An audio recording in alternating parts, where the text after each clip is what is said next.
You've seen Judge Robert Kern on the bench in Hempstead, Texas, and he wasn't happy at all. He forbids a camera in his courtroom, but his power against the media ends at the courtroom door. We can't shoot through the window here. We've always been able to shoot through the window. Why is the case sealed?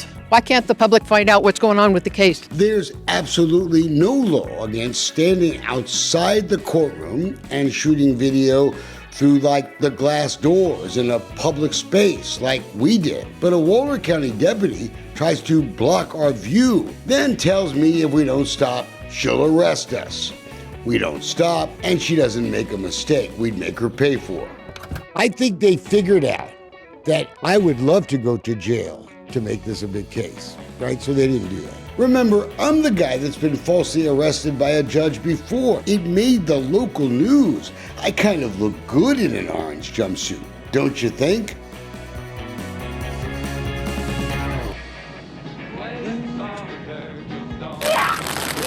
As kids, my generation was simply in love with Captain Kangaroo. No! For 30 years, he was the host of a famous kids show. This one I've got to see. And no offense, but 82-year-old Judge Robert Kern kind of reminded me of him. But that's not the only reason we start this story about injustice in Waller County with a beloved figure for decades of children. 7, 8, 9. 10 makes 10. What we witnessed in recent days in Waller County should be called a Kangaroo Court instead, and the folks in Waller County deserve much better. After being in court watching him, I have growing concerns about this guy's competency. Come on. Kern is a visiting judge. He wasn't elected by the folks in Waller County, and he's told them that he will only show up now once every 2 months to even sit on the bench. I'm a very busy man. The reason? Well, in part, he doesn't want to. And the county says they can't afford to pay him more, while they're spending tens of millions of dollars on fancy new county buildings. Kern rarely has a jury trial in Waller County, but he's announced he's having one in late July. He did it in front of us. He's apparently realized that we actually have a constitution in Texas. Ms. McLeod, do you want to say anything about what happened today in the court? You got a jury trial. Yeah, I got a jury trial, but shouldn't have been that hard. Deborah McLeod is right.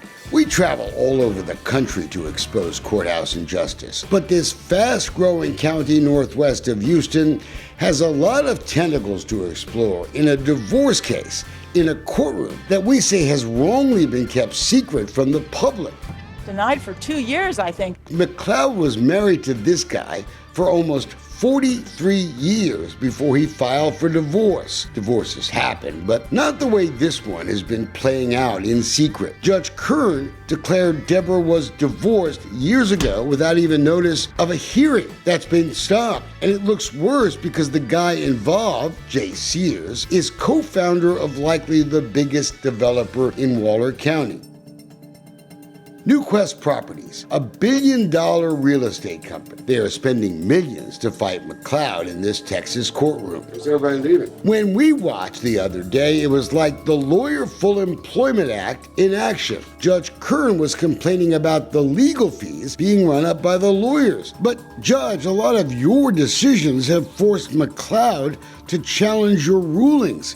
That costs a lot of money too. There are actually 2 cases we learned. Allegation Sears only moved to Waller County for a couple of months just to play the system, filing for divorce in Waller County where his company has political power. To have that multi-million-dollar divorce case heard before a county courted law judge, not a district judge in Harris County, where Sears lived before and after and where he lives now. Neither party in this big divorce case even lives in Waller County. It screams and it stinks. I would say that much. It stinks like someone is trying to get an advantage over their wife using the power that they have inside of Waller County. The mix of political power and complaints about the judge's erratic rulings and alleged bias against women led us to file a motion to intervene in the divorce case, just to unseal the secret divorce filings, so the media, and thus the public, can see this politically charged divorce case play out. Within a few hours after our old injustice video had aired on social media, Mr. Sears' lawyer, Randy Wilhite of the Fullenwider Wilhite law firm, subpoenaed Dolce Vino Media Records. It's a surprise. Surprise. I like surprises.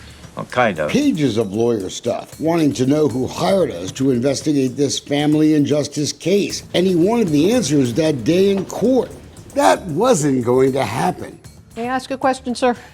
That was a question, but no, I don't want to talk about anything. Randy Wilhite is apparently a funny guy, but pretty thorough in asking for things he'll never get from us in his lifetime, like our raw video footage, transcripts, any notes we've taken. Likely aimed at trying to discover confidential informants into his investigations. Something funny? Something funny?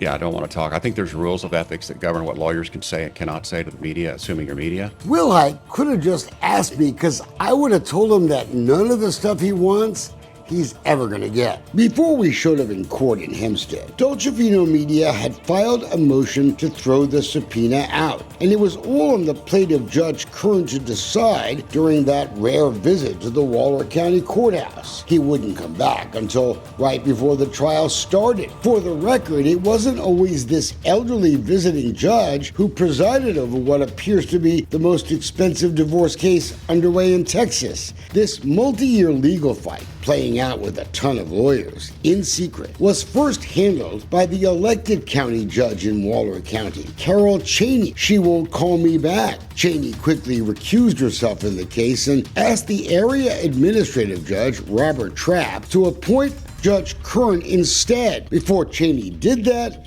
she sealed all the court records in the case. That motion is public record. But now, this monstrous divorce case is totally in Judge Kern's lap. He's going to spend at least a week in July on the trial, so we were shocked. No! And what we heard come out of his mouth that day. But before we give you the scoop, let me talk about some other funny business that Waller County is pulling in this secretive divorce case. When our lawyer went to file our newest legal papers in the county's online filing system the night before the hearing, we had suddenly been locked out by the Waller County clerk. I've never had a district clerk or a county clerk tell me that I was unable to file into a case before. That's weird. Before it was our turn to argue for transparency in Kern's courtroom, Kern threw everyone out of the court because lawyers for Newquest wanted to talk about the arbitration on the value of J. Sears holdings in the company. Not exactly a harbinger of good news for us. That's when we had our dust up with a scary Waller County deputy. Yeah, the deputy came out and said someone's going to go to jail. And I told her it was a public space. I don't care whether this judge likes us shooting in a public space. That's why they call it a public space. Back in court, when they started talking about our motion to unseal records, the judge told our lawyer to step away from the bench to sit down and say nothing. We watched as lawyers for Newquest were in front of the judge arguing why our motion should be denied instead, why the case should remain a secret. They've got lots to lose here, a lot of money that is. But we were still not welcome as part of the conversation about us. Our lawyers stood back up to politely say, "What the hell, Judge?" And that's when this happened. Seems Judge Kern has decided that he does not have jurisdiction to hear a motion to unseal records in the case that he presides over. Stinks a lot. Yeah, okay. It didn't just stink, it was stupid, ridiculous. It's his case. How can the judge presiding over a case not be able to rule on a motion to make it public instead of secret? Oh, all right. You want to ask me a question? Excuse the crap out of me, but I don't understand what the hell that means. And Judge Kern, he flat out ignored the whole subpoena issue and dismissed us all. Actually, it was a wasted day in front of a judge that, quite frankly, should be replaced immediately in the interest of family justice. There have been complaints for years, we're told, by lawyers about his erratic rulings. After watching this judge today, I have growing concerns, and I don't know who the heck we go to get this case unsealed, but we're going to figure it out, and we're going to do it.